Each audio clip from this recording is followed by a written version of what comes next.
Ditmar, it's Swantje. Swantje Saran. Listen, the fence out back is a wreck, and Panfilo mentioned you're handy. Her voice, normally a cool breeze, was tight with an edge he couldn't place. Ditmar tightened his grip on the phone, the ghost of Liv, her daughter and his ex, hovering between them. "A fence, Mrs. Saran?" he asked, hesitation heavy in his chest. "Yes," she replied, the silence stretching taut. "Just finish it, Ditmar, and I promise I'll make it worth your while." The line went dead. Ditmar Column stared at his phone, the screen already dark. Swantje Saran's final cryptic words still ringing in his ears. "I'll make it worth your while."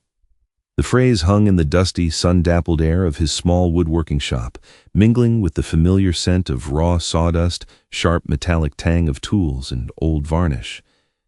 It was a strange, almost desperate promise coming from the mother of the woman who had mercilessly broken his heart 6 months ago. Liv Thomason. Just the thought of her name was a dull, pulsing ache behind his ribs, an invisible wound that refused to close. Liv, with her unpredictable mercurial moods and a restless energy that had eventually driven her away, leaving Ditmar alone with his tools and a profound, hollow sense of failure. He wiped a calloused hand across his brow, leaving a streak of pale sawdust on his forehead. Why Swantje? And why now, after half a year of absolute silence? He and Liv's mother had always shared a tentative, almost fragile rapport, a quiet understanding built on the periphery of Liv's chaotic orbit. Swantje was a woman of immaculate, quiet elegance. Her demeanor was a stark, soothing contrast to Liev's fiery volatility. She moved through the world with a deliberate, poised grace, her sharp, perceptive eyes taking in everything but judging very little. During the tumultuous, exhausting year he had spent trying to anchor Liev, Swantje had been a calm center, occasionally offering a silent, sympathetic glance across a dinner table when Liev's emotional storms raged a little too fiercely. But they hadn't spoken a single word since the rainy Tuesday. Liev packed her bags and walked out, moving 3 states away for a vague job opportunity she claimed she simply couldn't refuse. The mention of Panfilo Baez was another complication that made the back of Ditmar's neck prickle. Panfilo was an old friend, a charismatic guy who knew everyone and everything in their mid-sized town, a sprawling, stratified place where secrets were the most valuable local currency. Panfilo must have told Swantje about Ditmar's side business, the heavy-duty carpentry and framing work he took on to supplement his income from custom furniture. It made sense, logistically, but emotionally, physically returning to the Saran household felt akin to walking barefoot back into a burning building. He looked around his shop, the silence suddenly oppressive. The unfinished skeleton of a dining table, crafted from an expensive imported walnut that he and Liev had picked out together, sat in the center of the room, draped in a dusty tarp. It was a looming testament to his stalled ambition. His entire life had felt paused, frozen in amber, since Liev left. The lease on the shop was due, the stack of bills on his desk was growing, and the extra cash Swantje's offer implied, whatever worth his while actually meant in the context of a wealthy widow, was undeniably tempting. More than that, an unsettling, sharp curiosity gnawed at his gut. The urgency in Swantje's voice was entirely uncharacteristic. The tight, almost frantic edge didn't fit the composed, unflappable woman he remembered hosting garden parties. "Just a fence," he muttered to himself, grabbing his heavy leather tool belt from a peg on the brick wall. "Build the fence, get paid, get out." He tried to sound convincing, but the hollow echo of his own voice in the quiet shop betrayed his deep unease. He knew, with a sinking, intuitive certainty, that this wasn't just about replacing wood and nails. Ditmar loaded his battered pickup truck, a reliable, rust-spotted Ford that possessed more miles than horsepower, with his essential tools. He threw in a heavy-duty hammer drill, a framing square, laser levels, and a weathered canvas bag full of heavy galvanized fasteners. The drive across town to the Saran residence took him through intensely familiar, deeply painful territory. Every street corner, every fading awning of the coffee shop on Elm Street, where she finally ended things, held a sharp, jagged memory of Liev. He forced his eyes forward, gripping the steering wheel until his scarred knuckles turned white, focusing entirely on the rhythmic, hypnotic thump of the tires against the asphalt. The Saran house sat at the absolute end of a quiet, affluent cul-de-sac. It was a stately two-story colonial structure surrounded by impeccably manicured lawns, vibrant hydrangeas, and massive mature oak trees that cast long, cooling shadows. It was a postcard picture of suburban tranquility, entirely at odds with the emotional turmoil Ditmar knew had existed within its pristine walls. He pulled into the long, circular driveway, the white gravel crunching loudly under his tires, shattering the heavy afternoon stillness. He killed the engine and sat in the cab for a long moment, the oppressive silence rushing back in to fill the void. Taking a deep, steadying breath, he opened the heavy metal door and stepped out, the midday sun beating down relentlessly on his broad shoulders. He was here. There was no turning back now. Swantje was already waiting for him on the back patio. She stood near the edge of the sprawling bluestone terrace, a slender, fragile-looking figure silhouetted against the bright, cloudless afternoon sky. As Ditmar approached, his boots heavy on the stone, he noticed she looked distinctly older than he remembered. The delicate lines around her eyes and mouth were more pronounced, etched deeper by some unseen stress. She wore a simple, expertly tailored silk blouse and crisp slacks, her silver-streaked dark hair pulled back in a severe, neat twist. Yet, despite the meticulous, wealthy appearance, there was a visible, thrumming tension in her posture. She stood with a rigid stillness, her arms crossed tightly, hands gripping her own elbows in a way that spoke volumes of hidden anxieties. "Ditmar, you came," she said, her voice softer and far more vulnerable than it had been on the phone. A tentative, deeply relieved smile touched her pale lips. "Mrs. Saran," Ditmar replied, nodding respectfully. He intentionally kept his distance, the lingering memory of Leave still an invisible electric barrier between them. "You said you had a fence problem." Swantje swallowed hard and gestured toward the far end of the property. The Saran backyard was extensive, a lush, rolling expanse of green turf that backed up directly against a dense, unkempt wooded area marking the town limits. The boundary line had always been clearly defined by a sturdy 6-foot wooden privacy fence made of thick cedar. Now, a massive gaping section of it, easily 30 feet wide, lay in utter ruins. The thick wood was splintered into jagged shrapnel, crushed completely, leaning precariously into the neighbor's overgrown yard or lying completely flat and broken on the pristine grass. Ditmar whistled low, stepping off the patio and walking slowly toward the damage. His tradesman's eye instantly took over. "That's not just a wreck, Swantje. That looks like a hurricane touched down in this specific spot." He knelt in the damp grass and examined the splintered 4x4 posts. They hadn't rotted at the base. They were fresh wood that had been snapped in half by sheer concussive force. The ground around the base of the broken posts was violently churned up, deep muddy tire gouges scoring the earth in violent arcs. "What in God's name happened here? A massive oak fall?" Swantje followed him slowly, her low heels sinking slightly into the turf. Her arms remained crossed tightly over her chest like a shield. "No tree," she said, her gaze fixed rigidly on the ruined wood, adamantly avoiding his eyes. "A car. A hit and run, late last night." Ditmar frowned, looking around the perimeter, his mind calculating angles and momentum. The Saran house was at the dead end of a cul-de-sac. The woods immediately behind the property were thick with ancient roots and completely inaccessible by any normal vehicle. A car? How? They would have had to drive straight through your neighbor's backyard, jump a retaining wall, or come blazing blindly from the deep woods. Neither of those makes any physical sense. Swantje flinched slightly at his probing logic, her jaw clenching so tight the muscle jumped in her cheek. She finally lifted her head to meet his eyes, and Ditmar felt a cold shock. He saw a flicker of something incredibly raw, utterly desperate in their dark depths. It was pure, unadulterated fear. "The police were here first thing this morning," she said, her voice trembling slightly, lacking all of its usual confident resonance. "They took a brief report. They think it was teenagers joyriding, maybe coming blindly through the empty, undeveloped lot 2 streets over. They lost control and crashed." Ditmar studied her face intently. He was no detective, but he knew the mechanics of destruction, and he knew when someone was omitting massive, crucial details. He looked back at the wood. There was no paint transfer on the splintered cedar. There were no shards of shattered headlights or plastic bumper debris buried in the grass. The sheer force required to snap 6 heavily cemented posts at once wasn't from a teenager's panicked joyride. It was from a heavy, deliberate battering ram. The explanation felt flimsy, thoroughly rehearsed. But he reminded himself he wasn't here to play private investigator. He was a carpenter. He was here to build a wall. "All right," he said slowly, standing back up and turning his attention fully to the damage. "It's a massive job. I'll need to rip out the broken posts, dig out the old cement, pour entirely new concrete footings, and rebuild the framing for the entire section. It's not a quick weekend patch project." "I know," Swantje said, her voice steadying as the conversation shifted to logistics.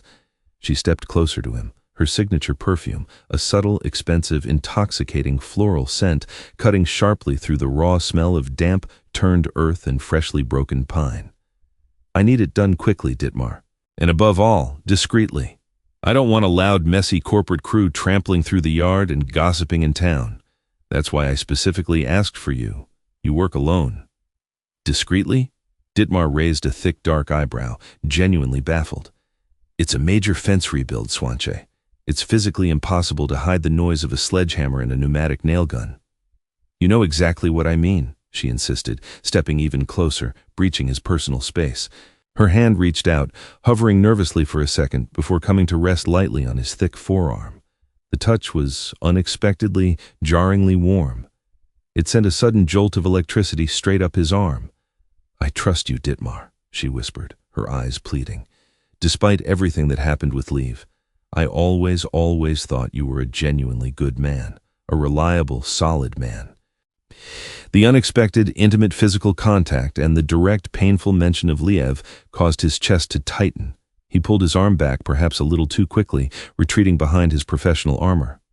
"I'll work up a comprehensive estimate tonight," he said gruffly, stepping back onto the stone patio. "I can start tomorrow morning at first light if you approve the final numbers." Swantje dropped her hand, her expression immediately becoming guarded and unreadable once more. "Money isn't the issue here, Ditmar. I told you on the phone. I will make it worth your while. Just make the barrier secure, as heavily secure as physically possible." She turned abruptly and walked back toward the glass doors of the house, her posture rigid and defensive once more. Ditmar watched her go, a profound, heavy sense of dread settling deep in his gut like swallowed stones. He looked back at the ruined, shattered fence. The violently splintered wood looked less like the unfortunate result of a reckless accident and far more like a brutally intentional act of violence, a warning. He pulled out his heavy measuring tape, the loud metallic snick echoing sharply in the quiet, affluent yard, intensely wishing he had simply let the phone ring. The very next morning, Ditmar arrived just as the sky began to lighten, the rising sun casting long, cool, dewy shadows across the pristine expanse of the Sarin lawn. He had spent a terrible, restless night tossing in his bed, his mind churning endlessly with Swantje's strange, fearful behavior and the highly implausible story of the teenage hit-and-run. He had intentionally drawn up a generous, expensive estimate, fully expecting her to balk at the steep price or ask for revisions, but she had approved it unconditionally via a terse, single-word text message before he had even finished brewing his first cup of coffee. He began the grueling, back-breaking work of demolition. The broken, jagged posts were incredibly stubborn, anchored deep in hardened 20-year-old concrete. He used a heavy 60-pound steel digging bar and a long-handled sledgehammer to break them free. Sweat quickly soaked through his gray t-shirt as the morning sun climbed higher, burning away the mist. The intense, rhythmic physical labor was a deeply welcome distraction, a productive way to channel his nervous energy and quiet the ghosts of his past relationship. Around mid-morning, just as his shoulders began to ache with a satisfying burn, Swantje appeared on the patio. She was carrying a silver tray holding a frosted glass pitcher of iced tea and 2 tall glasses. She looked marginally more relaxed today, dressed casually but elegantly in high-end gardening clothes, her silver-streaked hair falling loose around her shoulders. "You look like you could use a serious break," she called out, setting the heavy tray down on a small, ornate wrought iron table. Ditmar dropped the sledgehammer, wiped his flushed face with a dusty rag, and walked over, intensely grateful for the cold drink. "Thanks. Those old concrete footings are fighting me tooth and nail." Swantje poured the tea gracefully, the ice clinking musically, and handed him a condensation-beaded glass.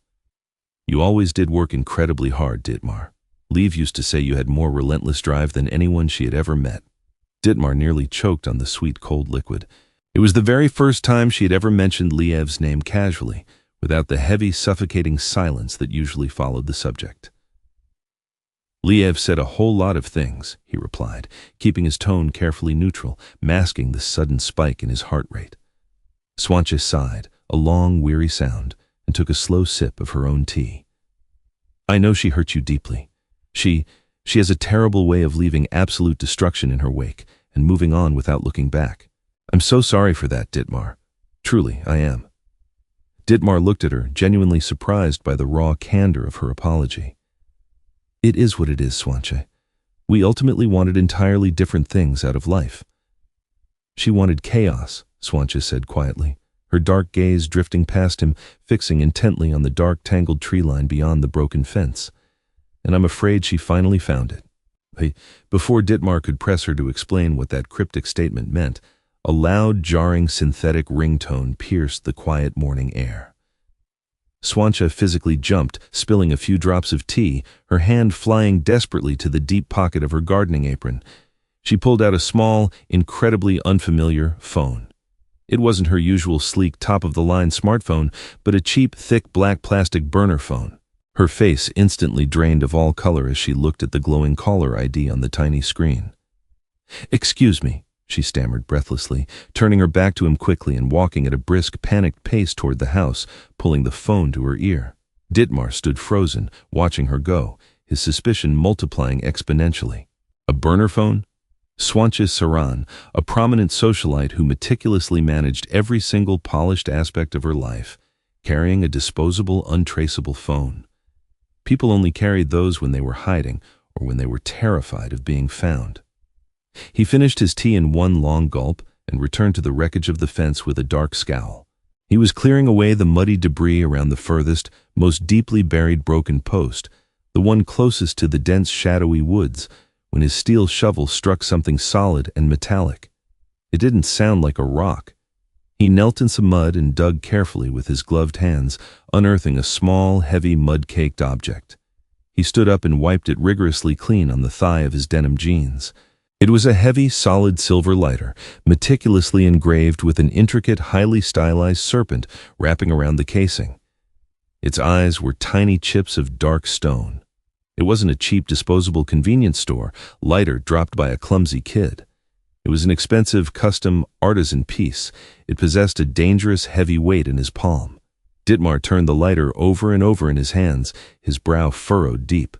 It definitely didn't belong to Swantje or anyone in her refined circle, and he absolutely doubted it belonged to a reckless teenager joyriding in a stolen sedan. He suddenly remembered Panfilo Baez mentioning, in hushed tones over a beer weeks ago, a dangerous new element moving into town. A rough, organized crowd that had been hanging around the decaying old industrial park on the east side. They were known for flashing vast amounts of money, driving custom luxury cars, and bringing serious bloody trouble. He slipped the heavy lighter deep into his pocket, the cold metal feeling like a lead weight against his thigh. The neat, tidy story Swantje had told him about an accident was unraveling much faster than the splintered cedar he was currently hauling away. The fence wasn't just a simple repair job, it was a physical boundary, a defensive line. And someone deeply dangerous had violently crossed it to send a message. And Swantje, with her secret burner phone and her desperate, tearful plea for secrecy, was utterly terrified of whoever was waiting on the other side of the woods. Ditmar swung his heavy sledgehammer violently against the remaining concrete footing, the massive impact echoing like a gunshot through the quiet yard, knowing with grim certainty that he was no longer just a carpenter fixing a home. He was involved in a war. The silver lighter felt like a burning coal in Ditmar's pocket.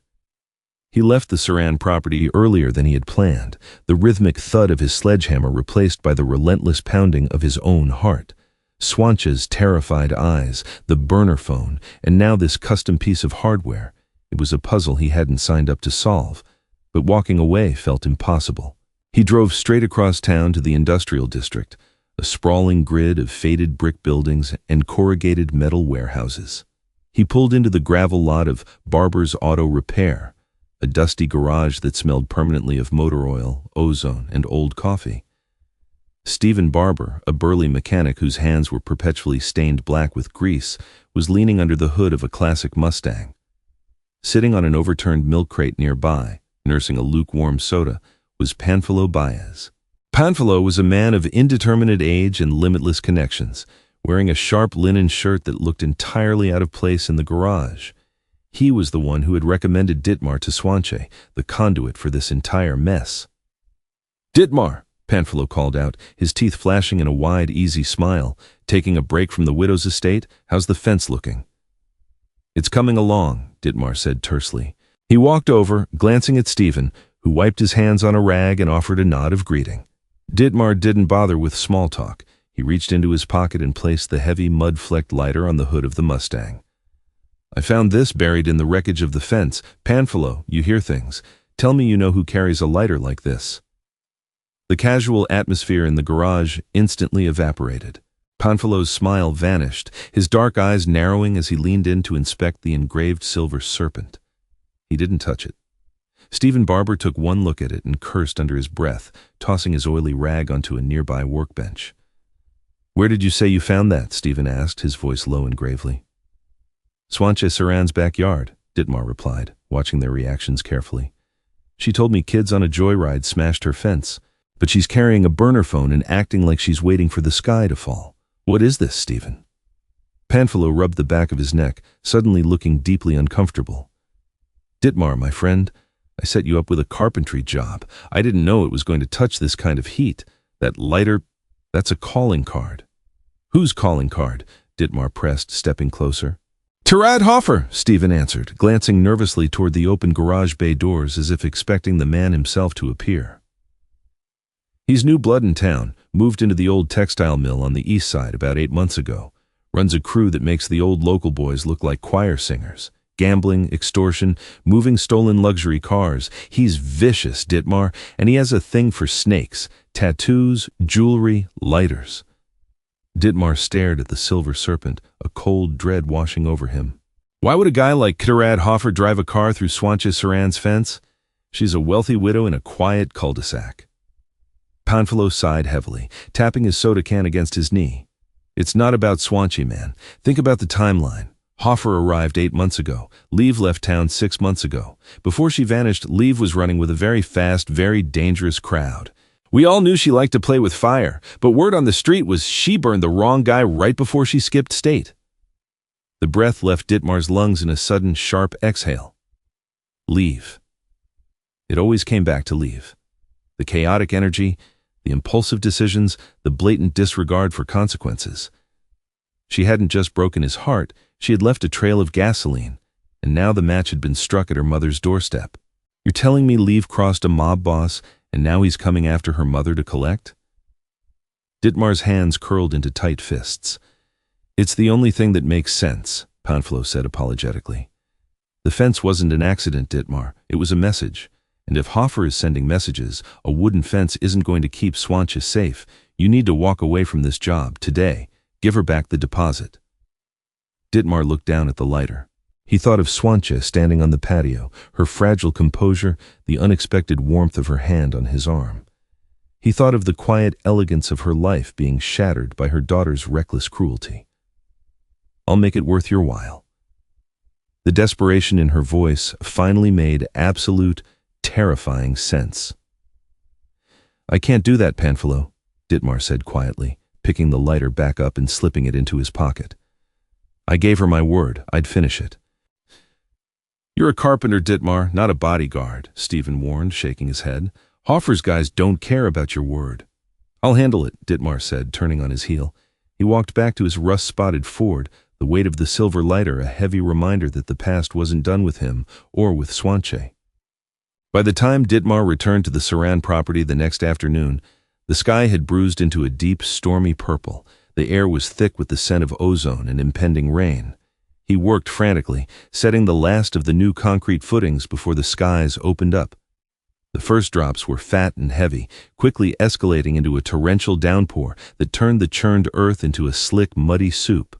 He threw a tarp over his tools, cursing softly as the rain soaked through his flannel shirt in seconds. Before he could make a run for his truck, the back door of the house swung open. "Ditmar, come inside!" Swantje stood in the doorway, waving him toward the house. He hesitated for only a fraction of a second before jogging across the stone patio and stepping into the mudroom. The sudden quiet of the house was a stark contrast to the roaring storm outside. He stood dripping on the tile floor, suddenly acutely aware of how much space he took up, of the mud on his boots and the sweat and rain plastering his dark hair to his forehead. Swantje appeared from the hallway, carrying a thick plush towel. She was wearing a soft, slate-gray cashmere sweater that hugged her slender frame, her eyes dark and wide in the dim light of the stormy afternoon.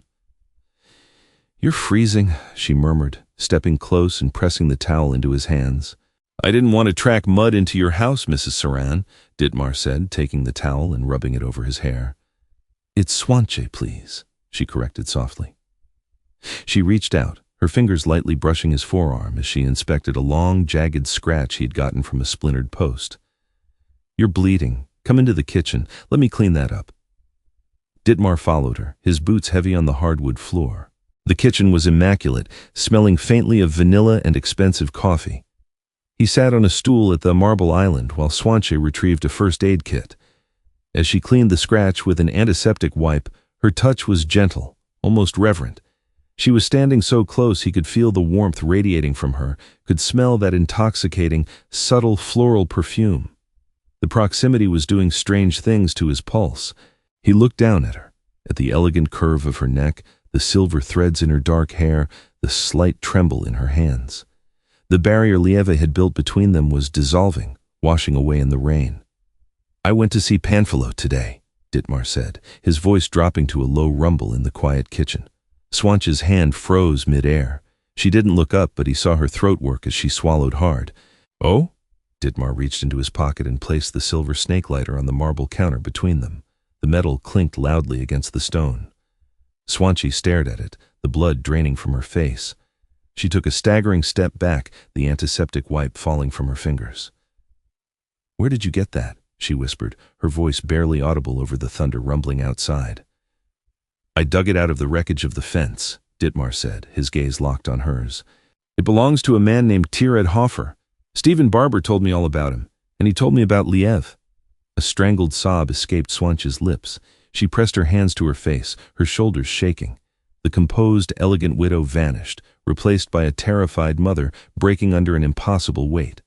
Ditmar was off the stool in an instant. He closed the distance between them, instinctively wrapping his large, calloused hands around her trembling shoulders.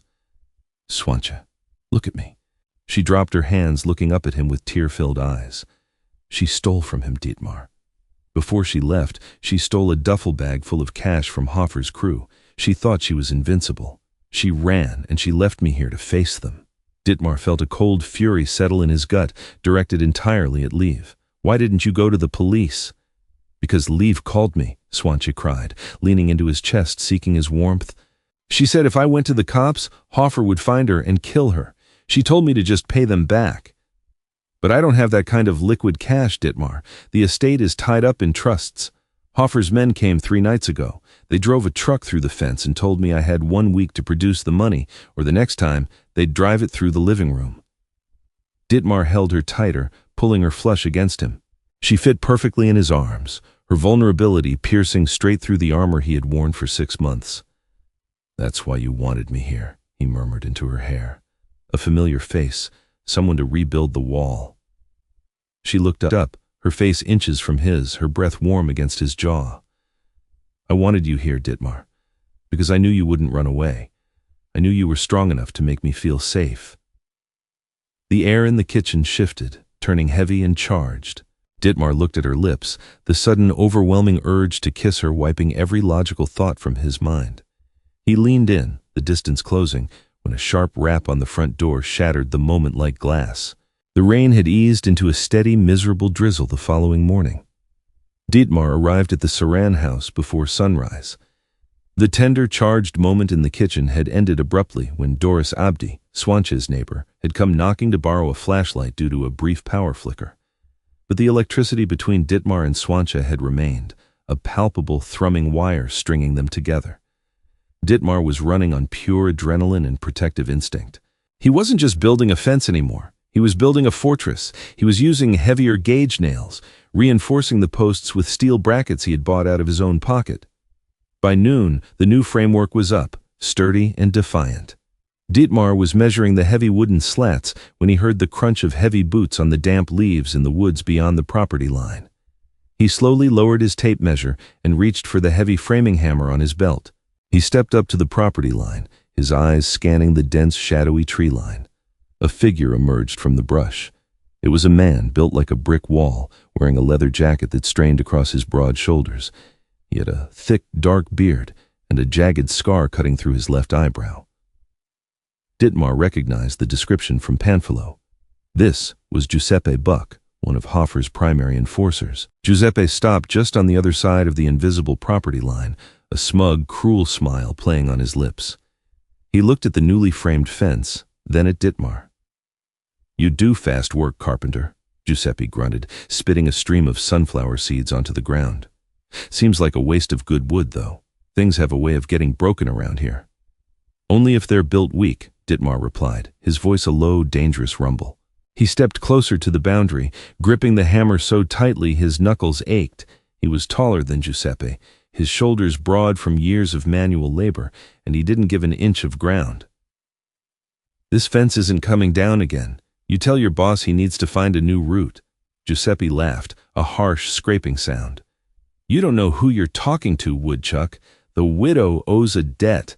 A few pieces of pine aren't going to stop us from collecting. You should pack up your little tool belt and go home before you get nailed to one of these posts." "Try it," Ditmar challenged softly, his eyes dead and unblinking.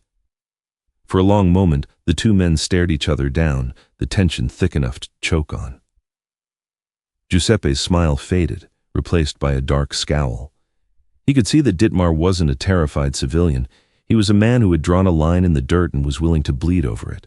"We'll be back," Giuseppe sneered, taking a step backward into the woods. "Tell the widow the clock is ticking." He turned and vanished into the damp shadows of the trees. Ditmar let out a long, shaky breath, the adrenaline slowly ebbing from his veins. He turned around and froze. Swantje was standing on the edge of the patio 30 yards away, shivering in the damp air. She had seen the whole thing.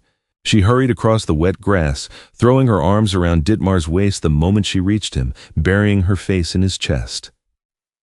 "I saw him," she whispered, trembling violently. "Ditmar, I'm so scared." He wrapped his arms around her, kissing the top of her head.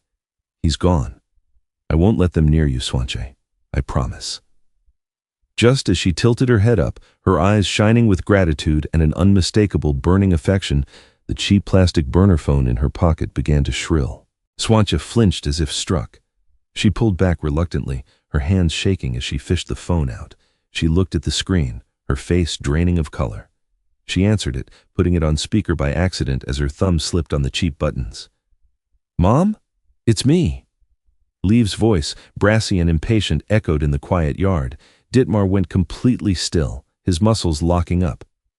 "Leave," Swantje choked out. "Please, they came back. Hoffer's men. You have to send the money." "I don't have it. They're going to hurt me." There was a long pause on the other end of the line, followed by a heavy sigh. "Mom, you need to relax. I can't send the money. I used it to secure a lease on a gallery space in Chicago. It's an investment." "An investment?" Swantje cried, her voice cracking. "Liev, they drove a truck through the yard. They're threatening my life. Look, just handle it, okay?" Liev's voice was remarkably callous, devoid of any empathy. "Take out a second mortgage. Sell some of Dad's old junk. You're smart, you'll figure it out. I can't be dragged down by this right now. My career is finally taking off. Don't call this number again for a while." The line went dead with a harsh click. Swantje stared at the phone, tears spilling over her cheeks, the ultimate betrayal rendering her speechless. Ditmar stared at the device, a fiery, blinding rage taking hold of him. Liev hadn't just broken his heart, she possessed a monstrous selfishness he had been completely blind to. She had thrown her own mother to the wolves without a second thought. Ditmar took the plastic phone from Swantje's limp hand and crushed it beneath his heavy work boot, snapping it into pieces. He looked at Swantje, seeing the utter devastation in her eyes, and made a silent vow. Liev was dead to him, but Swantje Swantje was everything, and he was going to finish this fence, no matter who he had to bury under it. The plastic shards of the burner phone lay in the mud, a colorful mosaic of Leave's ultimate betrayal. Ditmar stared at them for a long moment, his chest heaving as the adrenaline burned through his veins. He looked up at Swantje. She stood frozen, the rain mixing with the tears on her pale cheeks, looking completely hollowed out. "She's not coming back," Swantje whispered, her voice fragile, like dry autumn leaves ready to disintegrate. "She sacrificed me to save herself." Ditmar closed the distance between them, ignoring the mud soaking his boots, and pulled her into a fierce, protective embrace. "I'm not letting anyone touch you," he growled, the vibration of his voice rumbling against her cheek. "Hofer, Giuseppe, whoever they send, this ends tonight, but I need you to trust me implicitly, Swantje. No more secrets." Swantje nodded against his chest, her hands clutching the damp fabric of his flannel shirt. "What do we do?"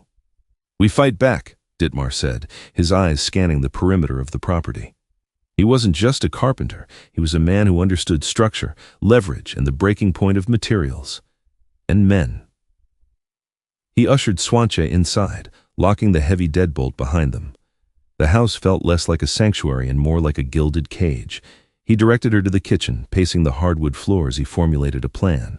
"I need you to call your bank," Ditmar instructed, pulling his own phone from his pocket. "Who handles the estate trusts?" "Hannah Moody," Swantje replied, her hands shaking as she picked up the landline. "She's the senior wealth manager at First National, but Ditmar, it takes weeks to liquidate those kinds of assets without massive penalties." "We don't need the money, we need a paper trail of the extortion," Ditmar explained, his mind working in overdrive. "Tell Hannah you're being forced to pull the funds under threat of violence. Have her document the request. It gives us leverage." As Swantje frantically dialed Hannah Moody, her voice cracking as she explained the fabricated urgency to the bewildered banker, Ditmar made a call of his own. He dialed Panfilo Baez. "Panfilo," Ditmar said the moment the line connected, skipping the pleasantries. "I need a favor, a big one." "Ditmar, tell me you walked away." Panfilo's voice was laced with genuine dread. "I didn't. Giuseppe Buck just paid us a visit. The clock is up tonight," Ditmar said, his tone icy and resolute. "I need you to reach out to Tonya Nord. Tell her it's about Tirad Hofer, and tell her Leave Thomason's mess just landed on her mother's doorstep. I have the silver lighter." Detective Tonya Nord was a 20-year veteran of the local force, a grizzled, no-nonsense woman who had been trying to pin a RICO charge on Hofer's operation for 6 months. She was notoriously difficult to reach, but Panfilo had ears in every precinct. "You're playing with dynamite, my friend," Panfilo warned. "Hofer's right-hand man, Michael Giroux, is a shark. He's a lawyer who knows exactly how to keep Hofer out of prison. Even if Nord shows up, Giroux will twist it into a simple property dispute." "Let me worry about Giroux," Ditmar said. "Just get Nord to park an unmarked car at the end of the cul-de-sac by 10 o'clock tonight. Tell her to wait for my signal." Hanging up, Ditmar returned his focus to the house. He spent the next 4 hours transforming the Saran property into a trap. He used high-tensile wire from his truck to create invisible trip lines across the dark wooded edge of the property. He reinforced the heavy oak front door with thick temporary timber braces drilled directly into the floor joists. By nightfall, the house was sealed. Ditmar and Swantje sat in the darkened living room, the only light coming from the pale glow of the moon filtering through the rain-streaked windows. Swantje sat close to him on the velvet sofa, her leg pressed against his, drawing warmth and courage from his solid presence. "I never thought my life would come to this," she murmured, her head resting lightly on his shoulder. "I spent years trying to maintain this perfect, peaceful illusion, and Leave shattered it in a matter of months." Ditmar reached over, intertwining his calloused fingers with her delicate ones. "Sometimes things have to be torn down to the foundation before you can build something real," he said softly. At exactly 11:15 p.m., the motion sensor lights on the back patio flared to life, illuminating the driving rain like a cascade of silver needles.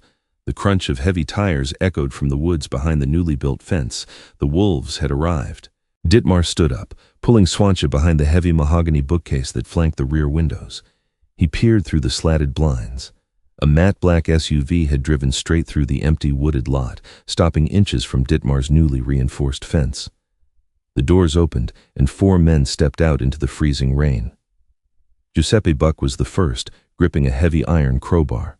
Beside him stood a sharply dressed man holding an umbrella.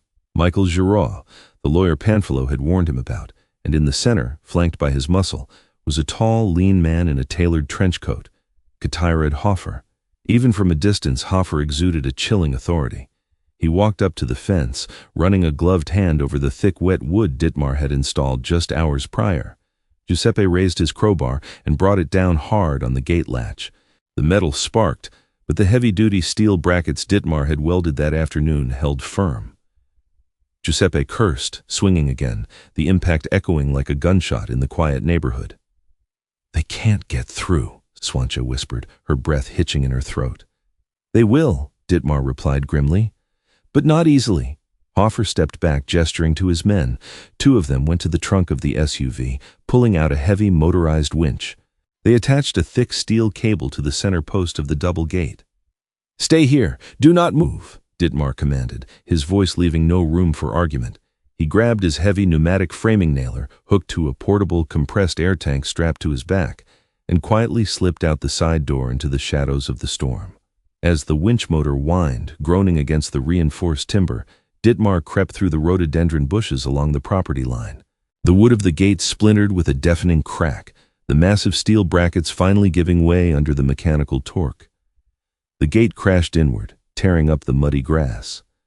Hofer and his men stepped onto the Saran property, their boots heavy with arrogant intent. "Mrs. Saran," Michael Giraud's voice carried over the rain, slick and professional. "We are here to collect a legally binding debt owed by your daughter. Open the door, and we can handle this civilly."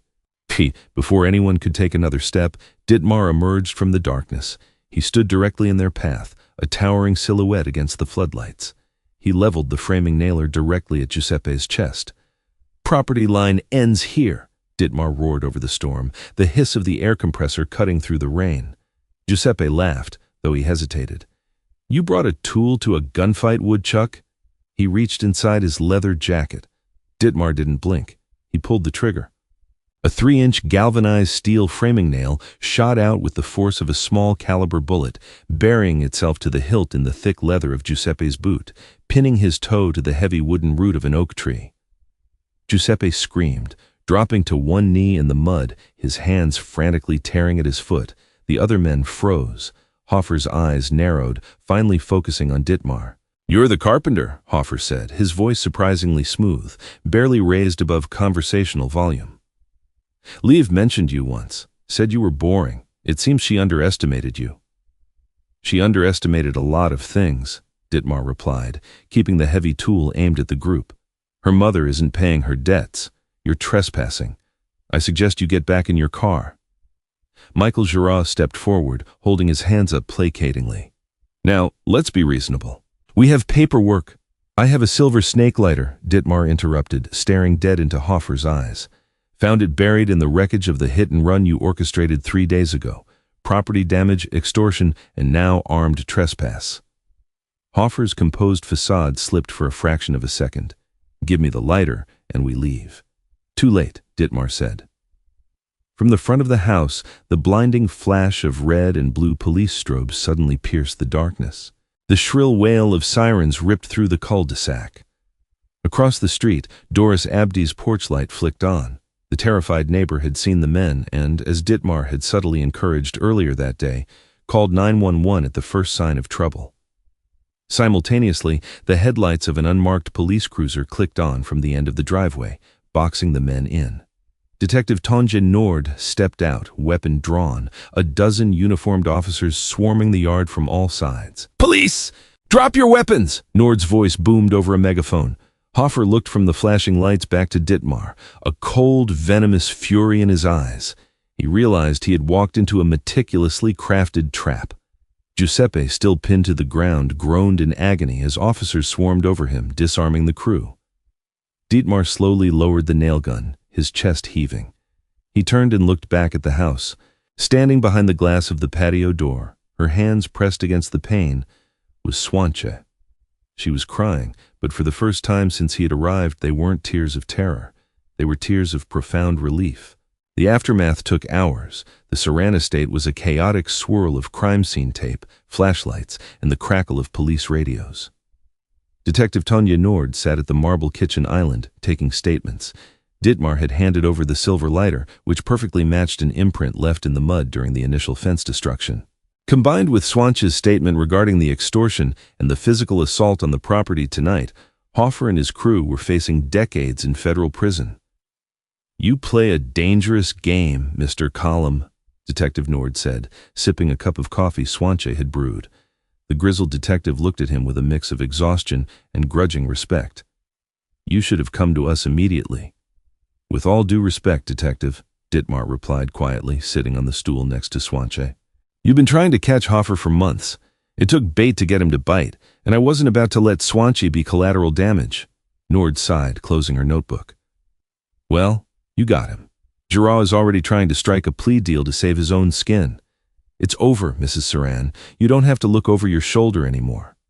By the time the last police cruiser pulled out of the driveway, the sky in the east was bruising with the pale, fragile pinks and purples of dawn. The storm had passed, leaving the air smelling sharply of wet earth, crushed pine, and a clean, new morning. Ditmar walked out onto the patio. The yard was a mess, the brand-new gate lying shattered in the mud, but the main structure of the fence he had built stood tall and unyielding against the tree line. It had done its job. He heard the soft slide of the patio door and turned. Swantje stepped out into the cool morning air. She was wrapped in a thick knit cardigan, her hair slightly messy, looking utterly exhausted but radiantly beautiful in the soft morning light. She walked up to him, stopping mere inches away.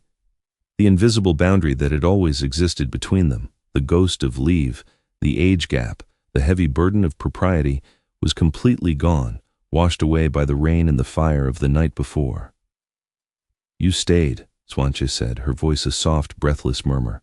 "When anyone else would have run, you built a wall and stood in front of it." Ditmar reached out, his rough, calloused fingers gently tracing the line of her jaw.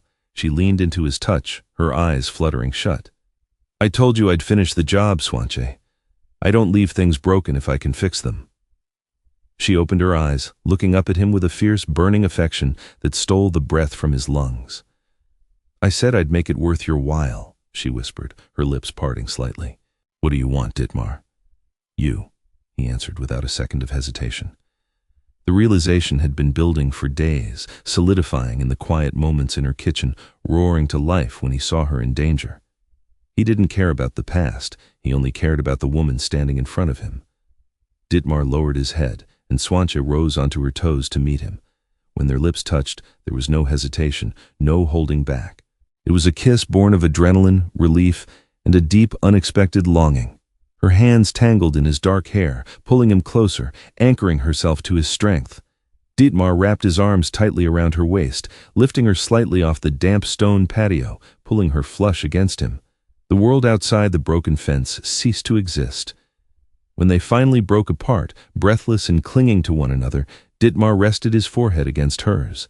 "The fence is ruined," Swantje laughed softly, a bright, beautiful sound that echoed in the quiet morning. Ditmar smiled, looking over her shoulder at the splintered wood. "That's all right. I know a guy. We'll build it stronger this time. Together." The storm had finally broken, leaving behind a profound stillness in the Saran backyard. Ditmar had arrived to fix a shattered fence, but in the wreckage of Liev's devastating betrayal, he and Swantje had built something far more enduring. They had forged a fortress of trust, a sanctuary where two wounded souls could finally find peace and undeniable passion in each other's arms. The painful past was officially a closed chapter. Their future, a wide-open horizon filled with morning light. Thank you so much for listening to this emotional journey of heartbreak, danger, and unexpected love. If Ditmar and Swantje's story kept you on the edge of your seat, please hit that like button and share this video with your fellow romance and drama lovers. Don't forget to subscribe to the channel and ring the notification bell so you never miss a thrilling tale. What would you have done in Ditmar's shoes? Let me know in the comments below.